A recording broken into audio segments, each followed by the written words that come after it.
የተዋሕዶ ልጆች ሆይ ሰላም እግዚአብሔር ከእናንተ ጋር ይሁን። ከክርስቶስ ፍቅር ማን ይለየናል? መከራ ወይስ ጭንቀት? ስደት ወይስ ራብ? ፍርሃት ወይስ ሰይፍ? ስለ አንተ ቀኑን ሁሉ እንገደላለን፣ እንደሚታረዱ በጎች ተቆጠርን ተብሎ እንደተጻፈ ዛሬ ማለትም ኅዳር 4 ቀን የቅዱስ ቶማስ ዘደማስቆ፣ የቅዱሳን ያዕቆብና ዮሐንስ፣ የቅዱሳን አቢማኮስ ወአዛርያኖስ ተሰይፈው ለክብረ ሰማዕት በቅተዋል።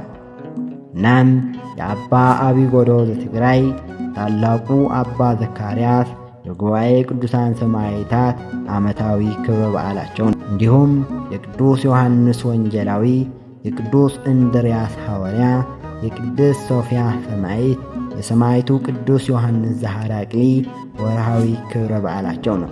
እናም የተዋሕዶ ልጆች ሆይ አምላከ ቅዱሳን ሰማዕታት በእነርሱ ያሳደረውን ትዕግሥትና ጽናት በእኛም ላይ ያሳድርልን፣ ከበረከታቸውም ያድለን። ወስብሐት ለእግዚአብሔር።